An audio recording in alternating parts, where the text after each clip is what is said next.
10واں نقطہ جو اہل سنت والجماعت کے عقائد کی فہرست میں پیش کیا جاتا ہے وہ یہ کہ پل صراط حق ہے، کیا فرماتے ہیں؟ دیکھیے ذکر آ گیا ہے ایک روایت میں، جسر کے نام سے، صراط کے نام سے ایک روایت میں اس کا ذکر آ گیا ہے، یعنی وہاں پر ایک خاص طریقے کا پل ہوگا یا اس طرح کی چیز ہوگی اور وہ جہنم کے اوپر ہوگا۔ اب ظاہر ہے کہ اس کو سمجھنے کے معاملے میں دو رائے ہو سکتی ہیں۔ ایک آدمی یہ کہہ سکتا ہے کہ جس طرح باقی چیزیں بیان کی گئی ہیں جنت میں کہ وہاں پر پھل ہوں گے اور وہاں پر درخت ہوں گے اور وہاں پر باغات ہوں گے اور نہریں ہوں گی، جس طرح محشر کے بارے میں بہت سی چیزیں بیان کی گئی ہیں، لوگ اٹھیں گے، اس طرح قبروں سے نکل کر باہر آئیں گے، ان کے ہاتھوں میں ان کے اعمال نامے پکڑائے جائیں گے، ایسے ہی یہ بھی ہوگا۔ لیکن شاہ ولی اللہ نے ایک بڑی عمدہ بات کہی ہے اور وہ یہ کہ دنیا کی بہت سی حقیقتیں وہاں ممثل ہو جائیں گی۔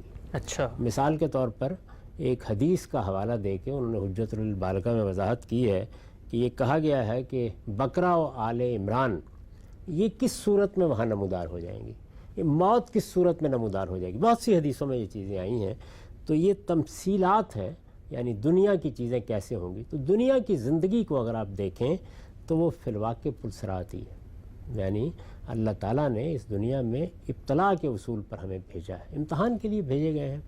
تو اس دنیا کی زندگی کی نوعیت کیا ہے؟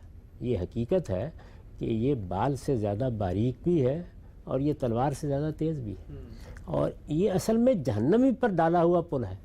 ہاں، یعنی انسان گزر رہا ہوتا ہے، خواہشیں اس کو اپنی طرف کھینچتی ہیں، جذبات اپنی طرف کھینچتے ہیں، نفرتیں اپنی طرف کھینچتی ہیں، محبتیں اپنی طرف کھینچتی ہیں، مفادات اپنی طرف کھینچتے ہیں۔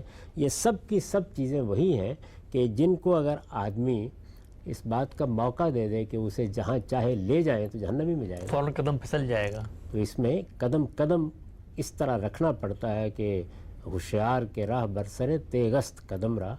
تو میرے نزدیک اسی کو ممثل کر دیا جائے گا وہاں پہ، اور وہ ہمارے سامنے اس صورت میں آ جائے گی۔ تو اس میں ماننے میں کوئی معنی نہیں ہے، لیکن سمجھ لینا چاہیے کہ اصل میں دنیا کی زندگی کی تمثیل ہے۔ ٹھیک، اگر کوئی ہم سب اس پہ اصرار کرے نہیں، وہ تو ایک ٹینجیبل پل ہی ہے جو قیامت کے دن اللہ تعالیٰ وہاں پر بنائیں گے، اور کوئی شخص وہ تعویل پیش کرے جو مثال کے طور پہ آپ نے پیش کی کہ رسالت آپ صلی اللہ علیہ وسلم ایک تمثیلی اسلوب میں جنت جہنم کی تعبیرات کو بیان کر رہے ہیں، تو اب اس سے ایمان اور عقیدے میں کوئی فرق واقع نہیں ہوگا۔ اسی لیے میں نے بار بار عرض کیا کہ یہ سب چیزیں وہ ہیں کہ کسی روایت کو سمجھنے میں میرا ایک زاویہ نظر ہو سکتا ہے، آپ کا ایک دوسرا زاویہ نظر ہو سکتا ہے۔ اس کو اسی طرح سے اہل علم کے ہاں بیان بھی ہونا چاہیے، وہ اپنی اپنی رائے بیان کریں۔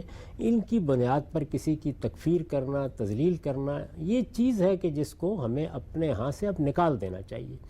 یعنی جس مقصد کے لیے آپ بھی ان سب چیزوں کو زیر بحث لائے ہیں وہ کیا مقصد ہے؟ وہ یہی مقصد ہے کہ لوگ ان چیزوں سے اوپر اٹھیں۔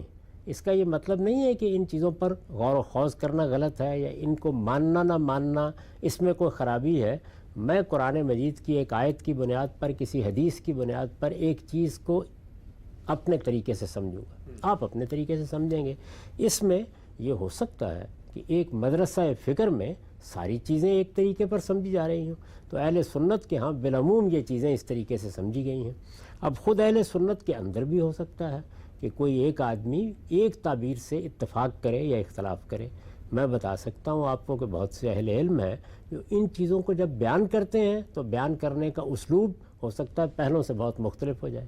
یعنی علامہ انور شاہ کاشمیری کے ہاں بعض چیزیں اس طریقے سے بیان ہوئی ہیں کہ وہ تعبیر آپ کو قدماء کے ہاں اس طریقے سے نہیں ملتی۔ تو یہ علم کی دنیا میں یہ چیزیں ایسے ہی آگے بڑھتی رہتی ہیں، ان پر گفتگو بھی ہوتی رہتی ہے، ان میں مختلف پہلو بھی سامنے آتے رہتے ہیں۔ ان کی بنیاد پر اصلاً اس امت میں کوئی تفریق نہیں ہونی چاہیے۔